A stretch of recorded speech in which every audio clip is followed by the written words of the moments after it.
So I'm watching this interesting video that I stumbled across, apparently taken last night, June 1st at 8:22. Now, in this video, it depicts some officers from the Calgary Police Service having a bit of an interaction with a civilian. Now, from what I can see in the video, and I mean, due to just a rampancy of copyright strikes and petty tactics by petty people, you guys just get pure commentary on things from me. I'm not going to redirect traffic to people I think are swine, and I'm just going to talk about the things I come across. Now, as always, I'm open to being corrected. I'm open to owning it if I go off about something that turns out to be fake news. Now, we all have our opinions, but it's not a perfect world. We ain't perfect people, and we all make mistakes. So let's dip into this one. So from what I'm seeing here in the video, it starts and you can see a female officer clearly confront an agitated individual, also a female, and the officer doesn't say anything. She just stands in front of this individual and holds her ground. Now, in the next couple of frames, what you see is the individual kind of do the forward lurch, like she's trying to get the officer to flinch. Now, that's an act of intimidation. It went over about as well as you would expect it to.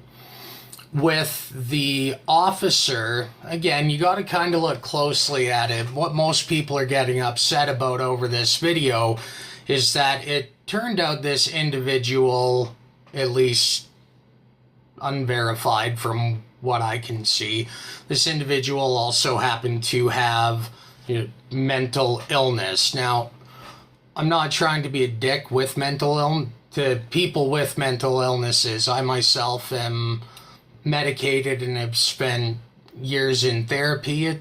It's a real thing. I do take it seriously. However, we live in a day and age where getting stressed out about having to go to work is somehow supposed to be an anxiety disability, and I don't buy that narrative of bullshit either. So let's just kind of keep it real and digress back to the topic. Anyway, looking closely at it, you can see the officer's hand. Now, at a glance, it does look like the officer pushed into the neck.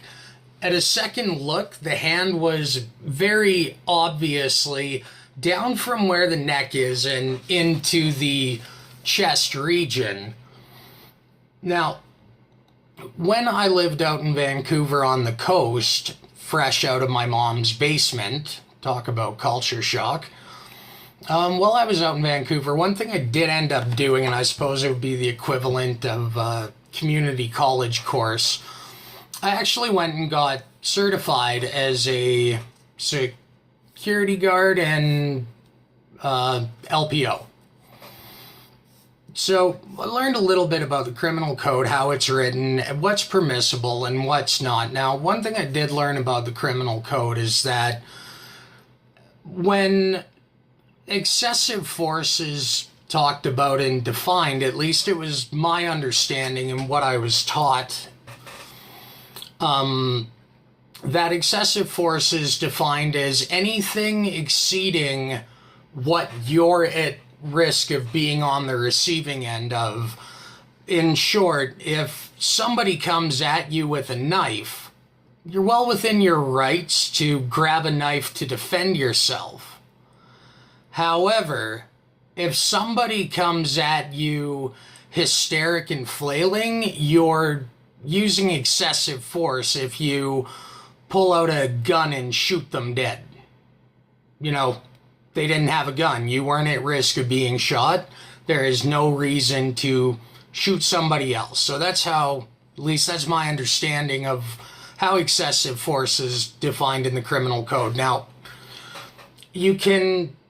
It doesn't even look like a takedown in the video. It looks like this person made a very sharp, aggressive movement to a police officer who was waiting to do that and extensively trained to react to it accordingly. And from what I can see, the officer certainly did.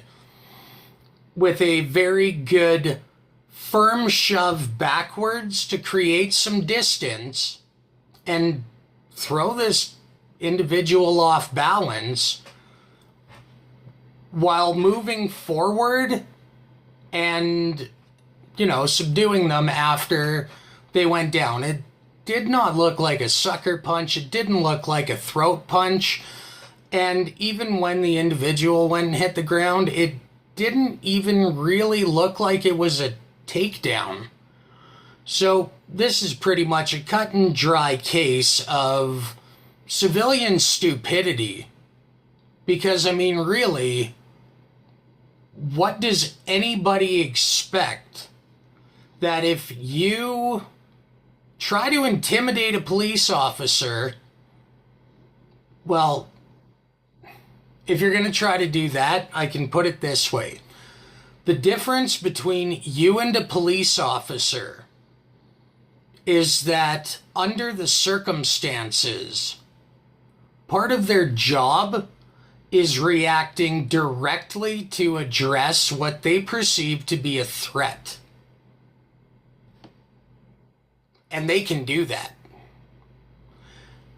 If you perceive somebody to be a threat, you might want to think twice before imposing your idea of law upon them. Look, I'm just saying, this individual, and better yet, all the people running to her side to support her, they can't be all that surprised that this went down exactly the way it did.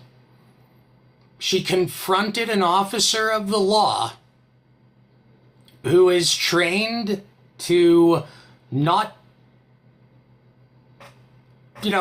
react to aggression and hostility idly. I don't know what people were expecting out of this. And I certainly don't understand why they're rallying to support this person. Because they got pretty much exactly what they were looking for, and I'm not about to think ill of the Calgary Police Service over this. The narrative going along with this is absurd. Anybody watching the video, or anybody kind of interested in this one, just go look it up. But let me know what you think. Let me know what it looks like to you. Does it look like police brutality? Because it doesn't look anywhere near it to me.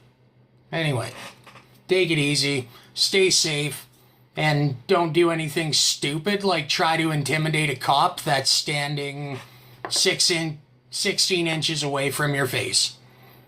It will end badly for you 10 times out of 10. The liberal is loony. Peace.